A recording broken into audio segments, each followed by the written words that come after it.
Okay, so hey guys, and welcome back to another predictions video. In today's video, I'm going to be predicting the Alimkhanuly versus Butler fight. If you are new around here though and you haven't subscribed, please do so. Like the video if you do need like the video, and let's get straight into it. So, just to make sure that I'm not butchering his name, we're going to be calling him Janibek. Probably am still butchering that, to be honest, but that's what he gets known as by the majority, and I'm not trying to be disrespectful by kind of not saying his name correctly. Yeah, Janibek is 13-0 with 8 KOs, and Butler is 32-3-1 with 26 KOs. This fight is for the WBO World Middleweight title. Janibek's last fight was a win via unanimous decision versus Bentley, and Butler's last fight was a win via unanimous decision versus Conley. Butler has a 3.5-inch reach advantage, so that's something that he's going to have to, of course, use to his advantage. Butler's losses have come against Macias in 2021, Morata in 2019, and Costa in 2017. 3 stoppages, so not the best to have on his record, but the likes of a Morata and a Macias and even a Costa, I believe that's who it was, they're all creditable to an extent names. Morata's probably the best out of them 3 names, but I suppose if he's losing to them and he's losing via stoppage to them, of course he's on a bit of a winning run since then, but that kind of opens up the question of if somebody like Janibek, who is on such a kind of momentum train at the moment, is he possibly going to overlook him? I don't know, but it also shows that Butler's definitely there to be taken, and when people are talking about Janibek being the possibly hardest hitting middleweight, to see somebody who's already got 3 stoppages loss-wise on his record, it's not the best thing for Butler, I suppose.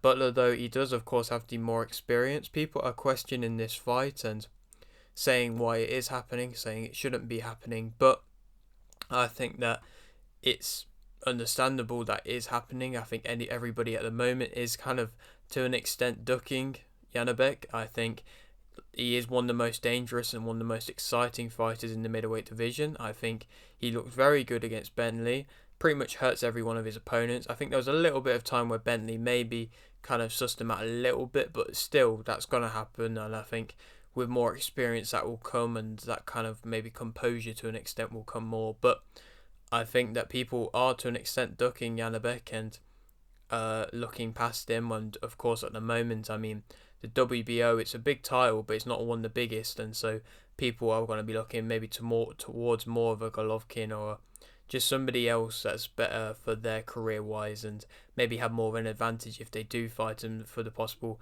kind of risk factor, I suppose. And so I'm not really surprised that this fight's getting made.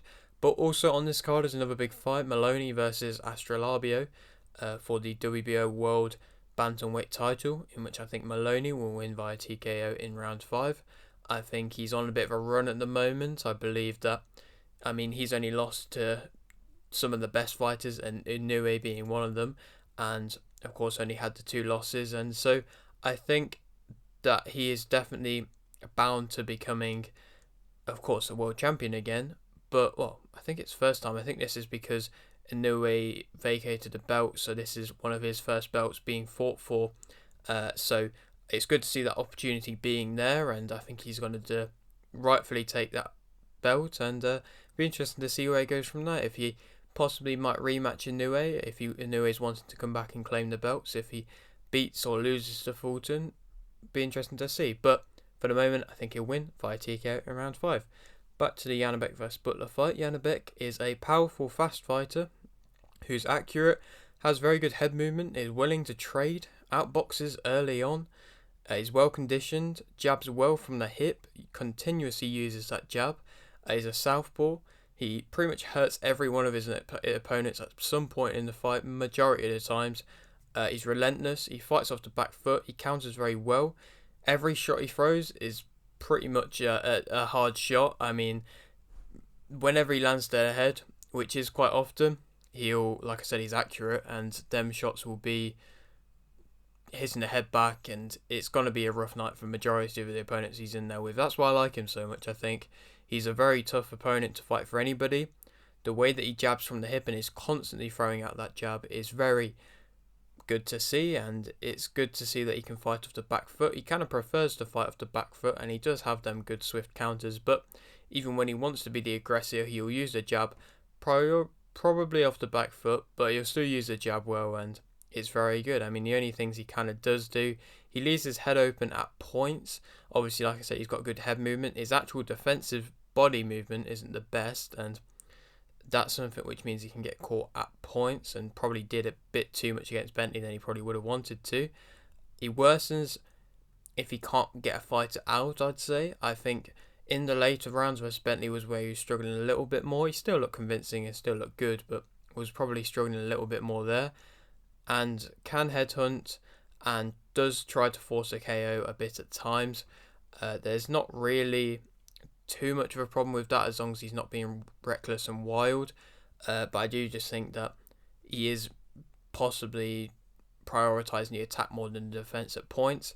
Just means he's more open to getting caught at times, but I still think even if he does get caught, he's going to be able to take it well. I don't think he's been in the fight yet where he's actually looked knocked or anything like that. And I suppose you don't really expect to see that when you see a fighter with this caliber until maybe he gets up into the mad kind of big fights, which I don't think a Butler fight is a massively big fight yet. It's a big fight, but not a crazily big fight yet.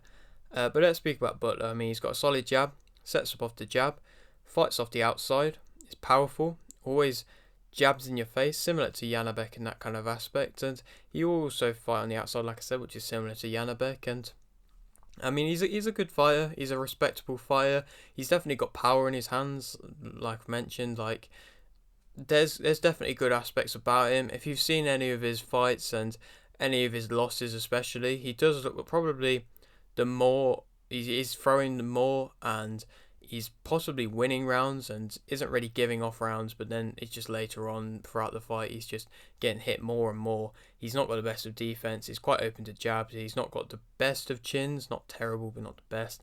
Has been stopped by lesser opponents, in my opinion, and I think he's not a bad fighter. I think this will just be a very, very tough night for him. Of course, Janabek is the favourite for this fight, and I think that Janabek will win via TKO in round 7. Like I said, I don't think Butler's a bad fighter. I think he's an experienced fighter. He's the younger fighter. I think he's definitely going to have times where he possibly could even win a round if it gets into the later rounds and you can take him into the later rounds. But I think that there's just his power of Janabek and his determination and his relentlessness and just the accuracy in general is just going to be a bit too much for Butler. And if he's continuously taking them powerful blows, like I said, if he's getting argued to be the possible heaviest punching middleweight, then he's not going to want to take that many blows. And if that swift jab is getting and landing every time, then it's going to be very tough to face. And so yeah, I think Janabek will just be too much for Butler in this one. And then I think there has to be only big fights next for him if anybody's going to want to take a big fight next. It's like I said, it's very tough to find him matchups at the moment. Not many people really want to fight him. I think possibly with Top Rank, he's got options there. I think maybe if he goes over to Matchroom, that might give him more options. I don't know if that's any more likely, going to make things any more likely to actually end up happening. I don't know who's Golovkin with. I think Munguia might be with Golden Boy at the moment, so maybe if he wants to pursue that. But Munguia is seemingly not really fighting anybody. I mean, his new fight that he's got announced is quite a big fight, but this is like the first fight where you've been like, oh, it's actually improving the opponents, and it's about time. Adamus, I don't know who he's with. That could be a good fight. I just need to see a big fight now for Janabek, because he's proven he can fight. He's proven he's skilled. He's proven he's one of the toughest and one of the best middleweights around at the moment. And I just need to see this fight, any kind of big fight for him. I think the Golovkin fight will be the most entertaining. I think Munguia, if he beats him, then that would silence any kind of talk about him being a top level contender, and he probably will get a lot of hate if he loses that, because Munguia will be seen as the guy who just had a really padded record, which I don't want to see too much, because like obviously I want to see the fight, but I don't want to see him get tarnished, his name. But you know, it's boxing. These things got to happen. You've got to fight the best, and that has to be happening. It's not always happening. It should be, but hopefully it will. But yeah, that is it for today's video. Hope you did enjoy. Like if you did, like this, subscribe if you're new, and thanks for watching.